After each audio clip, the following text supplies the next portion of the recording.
여러분, 우리는 매일 본다, 눈으로 본다 생각하면서 살아갑니다. 스마트폰으로 뉴스를 보기도 하고요. 사람들의 말과 표정을 보고 또 그들의 마음을 내가 잘 읽고 있다고 생각하기도 하죠. 또한 거울을 통해서 자기 자신을 잘 보고 있다고도 생각합니다. 그런데 여러분, 우리는 과연 정말 잘 보고 있을까요? 요즘 차들은 안 그렇지만 예전에는 자동차 백미러 밑에 보시면은 보이는 것보다 가까이 있습니다라는 경고 문구가 많이들 있었습니다.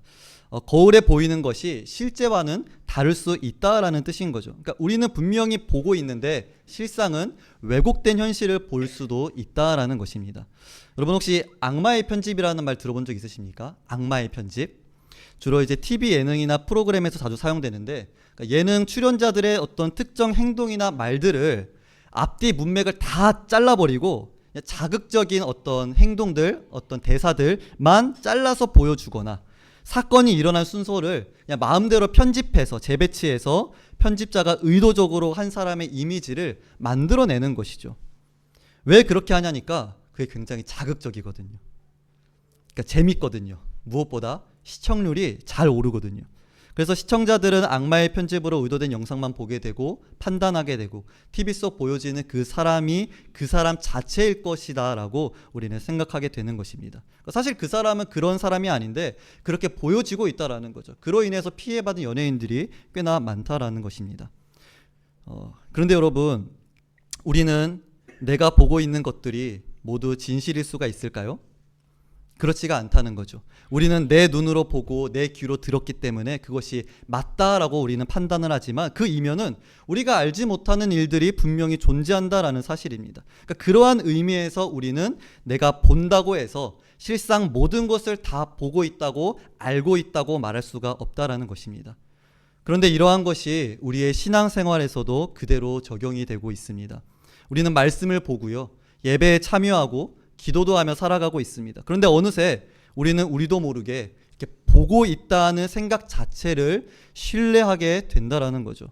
나는 말씀을 보고 들었기 때문에 하나님을 알고 있고, 나는 예배의 자리에서 보고 있기 때문에 복음을 이해하고 있고, 그렇기 때문에 나는 제대로 된 신앙인이야, 이렇게 믿고 있다라는 것이죠. 하지만 가만히 들여다보면 신앙의 자리에서조차 우리가 보고 있던 것은 복음의 본질이 아니라 어떤 내가 예배하는 나의 습관들, 형식들, 어떤 신앙생활의 나의 경력과 경험, 무엇보다 자기 확신일 때가 많다라는 사실입니다. 그렇지 않나요? 신앙생활을 오래 하다 보면 이제 말씀이 낯설지는 않아요. 오래 교회 다녔으니까 말씀 들으면 낯설지 않고 잘 받아들여지고 설교도 익숙하고 기도도 반복되다 보니까 은혜에 대한 갈망은 점점 희미해진다라는 것입니다. 근데 정말 더 큰 문제는 아예 보지 못하는 게 아니라 나 스스로 잘 보고 있다라고 착각하는 상태가 우리에게 있어 큰 문제라는 거죠. 스스로 분명히 잘 보고 있다고 느끼지만 사실은 가려져 있는 상태. 그래서 설교 제목이 가려진 눈입니다. 그런데도 내가 가려져 있다라는 사실을 알지 못하는 것이죠. 때문에 주일마다 예배하고 있음에도 불구하고 우리의 삶을 돌아보면 복음의 능력이 나타나지가 않는 거예요. 여전히 나는 분노에 휘둘리고 여전히 두려움에 떨고 여전히 세상과 같은 방식으로 일들을 처리해 나간다라는 사실입니다. 나는 하나님을, 예수님을 나름대로 잘 알고 있다고 생각했지만 실상 눈앞에 계신 예수님을 우리는 보고 있음에도 예수님으로 보지 못할 때가 많다라는 사실이죠. 마치 눈앞에 예수님을 두고서도 메시아를 보지 못한 유대인들처럼요. 우리가 이처럼 보면서도 보지 못하는 이유, 스스로 잘 보고 있다고 생각하는 이유는 내가 보고 싶은 것만, 또 듣고 싶은 것만 보고 듣고 싶어하는 마음 때문입니다. 그러니까 다시 말해서 자기 중심적으로 우리가 세상을 바라보기 때문이에요. 여러분, 지금 세상은 우리에게 무엇라 늘 말하고 있습니까? 가장 중요한 건 너 자신이야. 나에게 좋으면 그건 좋은 거고 내가 안 좋고 나에게 나쁘면 그거 안 좋은 거야. 내가 행복하고 내가 잘 사는 게 제일 중요해 라고 말하고 있는 시대 아닙니까? 내가 행복하려고 내가 잘 살려는 것에만 집중하니까 뭐가 나에게 유익하지? 뭐가 내가 듣고 싶은 말이지? 보고 싶은 것들인지? 그렇게 집중하며 우리는 살아간다라는 사실이에요. 그래서 말씀을 보고 들어도 내 중심적으로 해석하고 판단하려고 한다라는 사실입니다. 그러니까 내가 듣기에 좋은 말씀, 내 생각과 일치하는 말씀들 앞에들은 잘 받고 그래 맞아 아멘 하는데, 나와 생각이 다르고 나에게 불편한 말씀들, 지금 당장 내가 순종하기 어려운 말씀들 앞에서는 우리가 보아도 들어도 보지 못하는 척 한다라는 것입니다. 하나님으로부터 은혜와 복음 받고 싶어서 우리가 예배 자리에 나오지만 고난과 십자가를 져야 한다라는 말씀 앞에서는 침묵하게 된다라는 거죠. 근데 여러분, 물론 우리는 행복해야만 합니다. 우리 행복해야 해요. 잘 살아가야만 합니다. 우리는 복을 받아야 해요. 그런데 문제는 내가 행복해질 수 있는 방법, 내가 잘 살 수 있는 방법을 내가 판단하고 찾아간다는 것이 우리가 가진 문제라는 사실입니다. 오늘 본문인 고린도 교회는 그러한 문제들이 가득했었어요. 여러분, 고린도 교회는 사도 바울이 세운 교회입니다. 바울이 고린도 교회를 세우고 이제 잠시 또 다른 지역에 전도하러 나간 사이에 고린도 교회 안에는 이른바 유대 율법주의적 교사들, 그러니까 참 복음과는 다른 거짓 교사들이 고린도 교회 안으로 들어와서 우리야말로, 사도 바울이 아니라 우리야말로 모세의 율법에 뿌리 내린 진짜 사역자들입니다.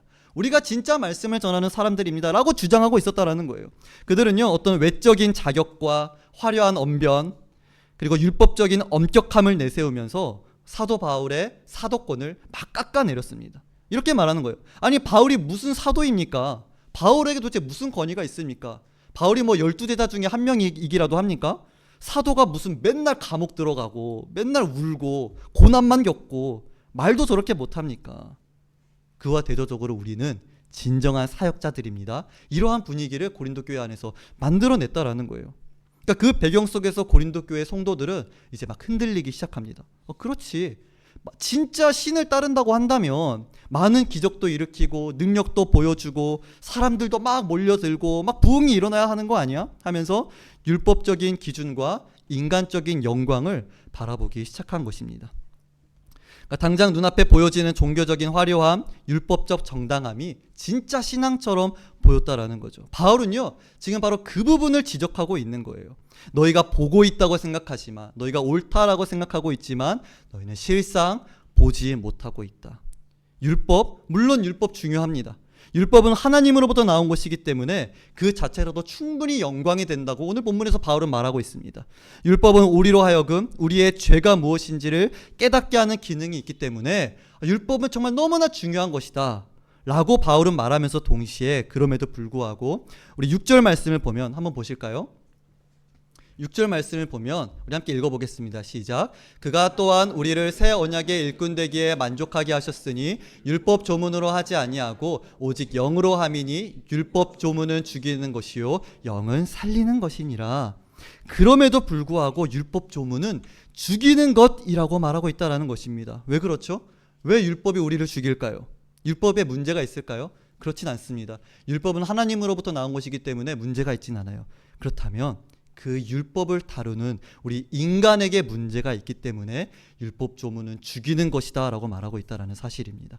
여러분, 예수님 시대에 율법에 정통한 유대인들, 바리새인들, 서기관들 모두 여러분 어떤 사람들이었습니까?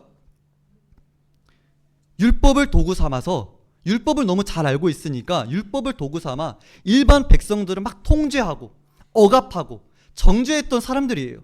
예수님께서 안식일에 병을 고치는 기적들을 많이 보여주니까, 아니 어떻게 안식일에 일을 할 수 있어? 어떻게 안식일에 사람을 고칠 수 있어? 또 안식일에 고침받은 사람들도 어떻게 자리에서 일어나서 짐을 옮길 수 있어? 이렇게 정죄했다라는 것입니다. 그거 다 죄야. 예수는 거짓이야. 그러니까 율법을 통해서 우리는 자신의 연약함을, 나의 죄를 마주해야 하는데, 내가 율법 내용을 다 꿰고 있다고 자만하면서 다른 사람을 판단하는 잣대가 되어버렸다는 거죠. 그렇기 때문에 이들은 율법을 통해서 하나님을 보지만 정작 참된 하나님이신 예수 그리스도는 보지 못하는 존재였다라는 거예요. 나에게 익숙하고 내가 보고 싶은 방법으로 모든 것들을 바라보려고 했기 때문에. 고린도 교회의 거짓 교사들은 고린도 교회 사람들을 그러한 길로 유혹하고 있었던 것입니다. 그런 고린도 교회를 향해서 바울은 오늘 본문을 통해서 지금 특별히 오늘 본문의 내용이 출애굽기 34장을 떠올리면서 그 내용을 근거로 이제 비유하고 있거든요. 출애굽기 34장에 어떤 내용이 나오냐니까, 모세가 시내산에 올라가서 하나님으로부터 언약을 받죠. 두 돌판의 언약을 받습니다. 그 받고 이제 내려왔는데 모세의 얼굴에서 막 광채가 나는 거예요. 빛이 나는 겁니다. 이스라엘 백성들은 이제 그 빛을 똑바로 볼 수 없었고 또 두려워해서 모세가 자신의 얼굴을 수건으로 덮게 됩니다. 그 사건이 34장에 기록되어 있어요. 그런데 지금 그 수건이, 모세의 얼굴에 덮여져 있던 그 수건이 여전히 이스라엘 백성들의, 지금의 고린도 교회 성도들의 마음을, 눈을 덮고 있다고 말하고 있다라는 거죠. 우리 13절부터 15절을 우리 다 함께 또 이어서 읽어보겠습니다. 시작. 우리는 모세가 이스라엘 자손들에게 장차 없어질 것의 결국을 주목하지 못하게 하려고 수건을 그 얼굴에 쓴 것 같이 아니하노라. 그러나 그들의 마음이 완고하여 오늘까지도 구약을 읽을 때에 그 수건이 벗겨지지 아니하고 있으니 그 수건은 그리스도 안에서 없어질 것이라. 오늘까지 모세의 글을 읽을 때에 그 수건이 그 마음에 덮었도다. 여러분, 모세 당시의 백성들은 하나님의 영광을 직접 보면 죽을 것이라고 생각을 했어요. 그래서 모세 얼굴에 나타나고 있는 그 하나님의 영광의 광채를 두려워했다라는 것입니다. 죽을까 봐. 그래서 모세는 얼굴에 수건을 덮어요. 광채를 가리려고, 이스라엘 백성들을 위해서. 그러나 지금 바울의 시대는 예수 그리스도께서 십자가를 지시고 부활하심으로 이제는 우리가 예수님을 통해서 하나님의 영광의 광채를 온전히 볼 수 있는 시대가 열렸다라는 것입니다. 그러니까 이제는 우리가 예수님을 믿고, 이제 구약 시대에서는 하나님의 광채를 직접 보면 죽게 되지만, 이제는 우리가 예수님을 믿고 예수님을 바라보면서 찬란하게 빛나는, 너무나 아름다운 하나님의 영광을 직접 대면할 수 있는 자들이 되었음에도 불구하고 거짓 교사들의 가르침은 여전히 율법을 통해 참된 복음을 보지 못하게 하고 있었다라는 것입니다. 그러니까 여전히 율법의 옛 영광에만 머무르고 복음의 영광, 곧 그리스도의 얼굴에 있는 하나님의 영광을 보지 못하고 있다라는 사실입니다. 바로 자기 자신의 얼굴에, 마음에 율법이라는 수건을 계속해서 덮음으로 인해서. 바울은 지금 이 부분을 지적하고 있는 거예요. 그냥 너희가 진리를 몰라서 보지 못하는 게 아니라 스스로 안다고, 스스로 보고 있다고 착각하기 때문에 보지 못하고 있음을 말하는 것입니다. 율법의 조문을 붙잡으면서 우리는 하나님의 백성이다 라고 스스로 자부심을 높였지만, 정작 그 율법이 가리키고 있는 그리스도의 영광은 이들이 보지 못한 것이죠.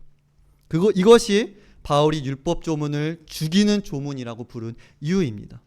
내가 보고 싶은 이 율법이라는 안경을 통해서만 하나님을 이해하고 세상을 바라보려 했기 때문에.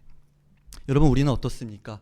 여러분의 마음에는 이러한 수건이 덮여 있지는 않습니까? 내가 하나님을 바라보아야 하는데 나만의 수건이 내 눈을, 내 마음을 가려줘 제대로 보지 못하고 있지는 않으십니까?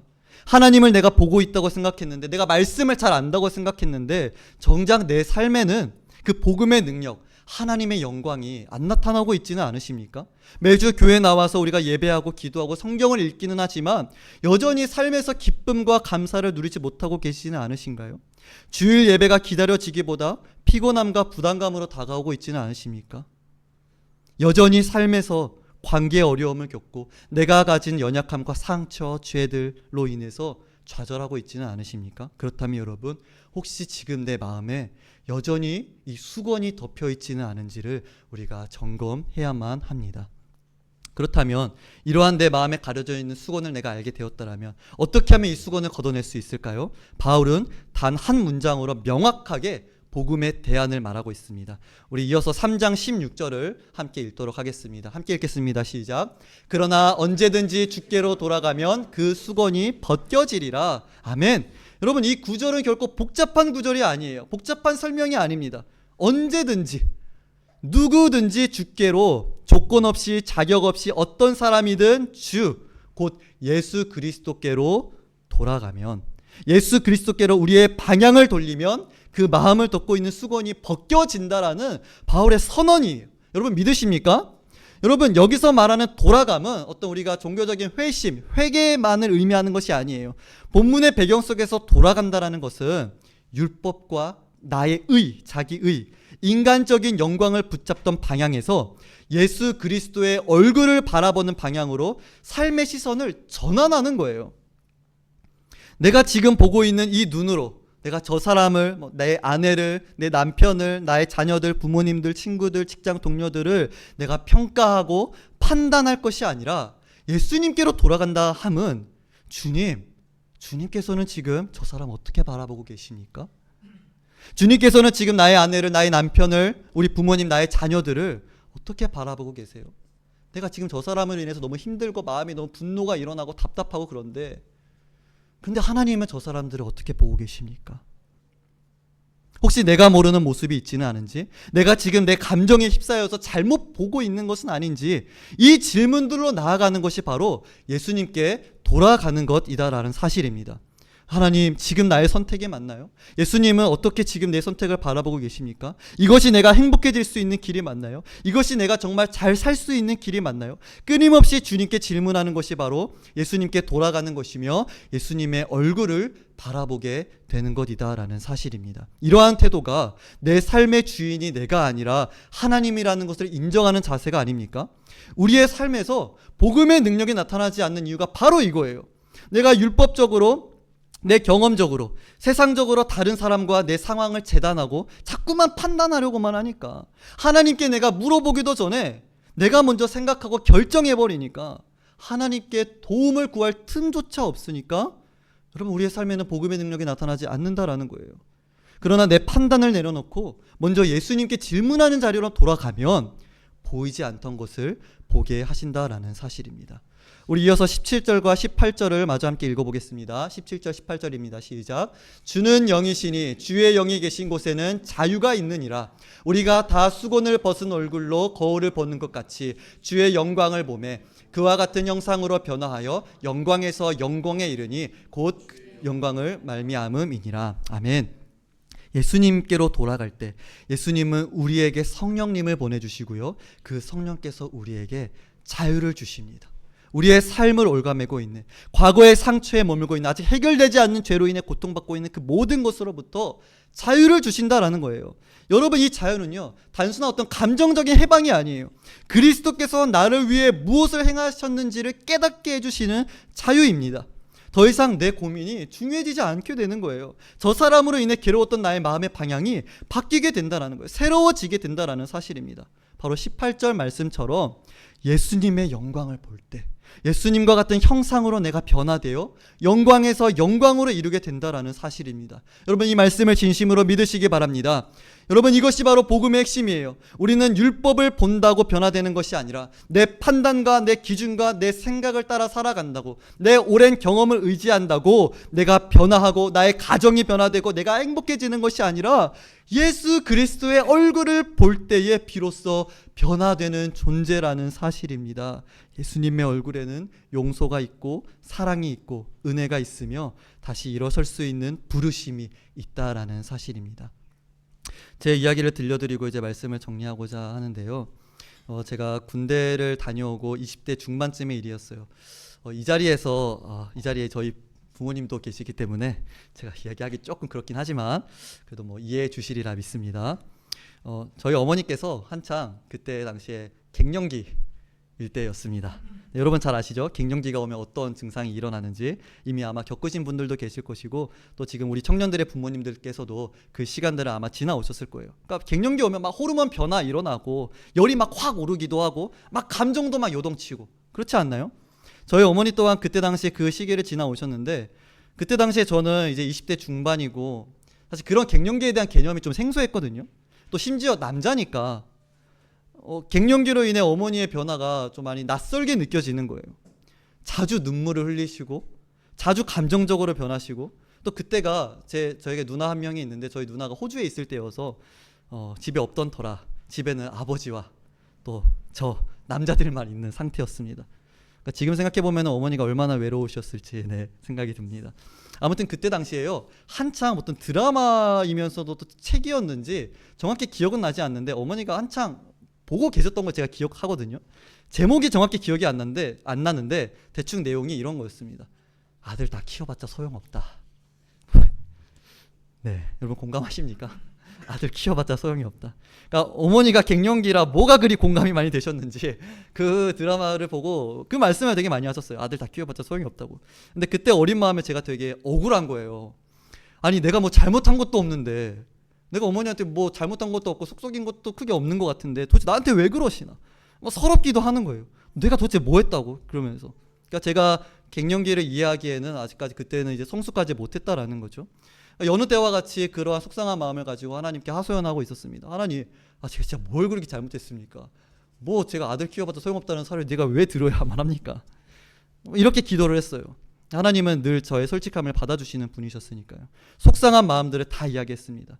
근데 그렇게 며칠이 지난 후에 제가 집에서 아무 생각 없이 저희 이제 그때 당시에 베란다에 책장이 있었거든요. 책꽂이에 그 많은 책들이 이제 꽂혀 있었습니다. 그냥 아무 생각 없이 갑자기 제가 그 자리까지 걸어가게 되고 책들을 그냥 보게 되는 거예요. 꽂혀 있는 책들을. 근데 그 책장을 그러니까 갑자기 본 것도 지금 생각하면 이해가 안 가는 거죠. 제가 갑자기 왜 그걸 보러 갔을까? 잘 보지도 않다가. 그러나 눈에 들어온 웬 낡은 수첩이 하나 있는 거예요. 꺼내서 펼쳐봤는데 갑자기 그게 눈에 들어와서 저희 어머니가 옛날에 쓰셨던 약간 일기 같은 기록들이 있더라고요. 네, 여러분 남의 일기 함부로 보시면 정말 큰일 납니다. 네, 여러분 서로 프라이버시 꼭 지켜주시기 바랍니다. 근데 하지만 이 수첩은요, 어머니가 최근에 막 쓰셨던 그런 수첩이 아니라 제가 오래된 수첩이라고 했었잖아요. 저는 그거 보고 정말 깜짝 놀랐습니다. 아니, 어머니가 결혼하기 전부터 쓰셨던 내용들이 있는 거예요. 야, 이게 아직까지도 남아있다고? 우리가 이사를 몇 번이나 하고 집을 몇 번이나 옮기고 다녔는데 이게 아직까지도 남아있다고 놀라면서 읽어 내려갔어요. 일기가 뭐 되게 매일 이렇게 빼곡하게 적혀 있던 건 아니었거든요. 어떤 사건들이나 쓰고 싶어 하실 때마다 쓰였던 것 같았어요. 그러니까 결혼하기 전에 어머니의 마음, 또 누나와 저를 낳고 겪으셨던 일들, 또 저희 가족이 잠시 일본에서 살다 왔던 시절이 있었는데 뭐 그 과정의 이야기들까지. 그 수첩이 지금도 있을지는 잘 모르겠습니다. 이 이야기는 거의 10년 전쯤의 일이거든요. 제가 읽으면서 그 수첩을 펼치면서 읽으면서 눈물이 나더라고요. 그 자리에서. 저는 그때 저희 어머니라는 한 사람의 인생을 아주 일부분이나마 이해하게 되는 시간을 갖게 되었습니다. 그러니까 물론 그 내용 자체가 어머니의 이 갱년기에 연관이 직접적으로 되는 것은 아니었지만 어머니를 바라보는 제 시선이 변화되기 시작한 거예요. 그러니까 이전에는 갱년기이신 어머니를 보면서 왜 저렇게 화를 내시지? 왜 저렇게 감정적이지? 내가 뭘 잘못했다고 나한테 저런 소리 하시지? 하였는데 그 후로는 그런 생각을 안 하게 되더라고요. 그러니까 그렇다고 제가 막 엄청 갑자기 돌변해서 막 친근하게 사근하게 뭐 그런 아들로 갑자기 변한 건 아니었지만 적어도 어머니를 바라보는 저의 마음과 태도는 변하게 되었습니다. 그러고 나니까 여러분 제가 자유해지더라고요. 갱년기의 시간이 잘 지나가도록 제가 기다리게 되고 기도하게 되니까 저의 마음에 자유함이 찾아왔습니다. 갱년기의 어머니와 함께 보내는 그 시간들에 대해서 스스로 제가 상처를 받지 않게 되었습니다. 왜? 어머니를 이해하게 되었으니까요. 여러분 제가 지금 이 이야기를 하는 이유는 우리 모두 다 내가 지금 보여지는 것만을 보고 판단하고 생각하고 믿으려고 하는 마음들이 우리에게는 다 있다라는 거예요. 저도 그 수첩을 보기 전까지는 제게 보여지는 갱년기의 어머니의 모습만을 보고 판단하고 생각하고 믿으려 하는 마음이 제 안에 있었다라는 것입니다. 그런데요, 이 일을 그냥 둔 것이 아니라 제 마음을 그냥 내버려 둔 것이 아니라 하나님께 가지고 간 거예요. 하나님 왜 그런지 모르겠습니다. 억울합니다. 서럽습니다. 하면서 예수님께로 돌아간 거예요. 제 눈을 가리고 있던 수건을 주님께서 내버려 두지 않으시고 제가 예수님께로 방향을 전환하자 그 수건을 벗겨주시기 시작했다라는 사실입니다. 그때 주님께서는 저를 인도하셔서 어머니의 수첩을 보게 하셨고 어머니의 지난 과거를 제게 이해하게 하심으로 그 순간 가려졌던 제 마음과 수건이 벗겨졌다라는 사실입니다. 그리고 그곳에는 자유가 임했어요. 더 이상은 괴로워하지 않는 마음으로 막 나도 엄마가 나한테 저렇게 말해 그럼 나도 막 들이받아야지 그런 마음이 아니라 이해하고 오히려 기도하고 갱년기의 시간을 기다릴 수 있는 마음으로. 여러분 이것이 복음의 능력입니다. 내가 보고 있는 것이 전부가 아님을 깨닫게 해주신다는 거예요. 스스로 옳다고 나는 아무 죄 없다고 확신하는 스스로 잘 보고 있다는 착각 속에서 벗어나게 해주시며 참된 자유함과 하나님의 영광으로 이르게 하신다라는 사실입니다. 말씀을 정리하겠습니다. 사랑하는 성도 여러분, 여러분의 눈과 마음은 어떤 수건으로 덮여져 계신가요?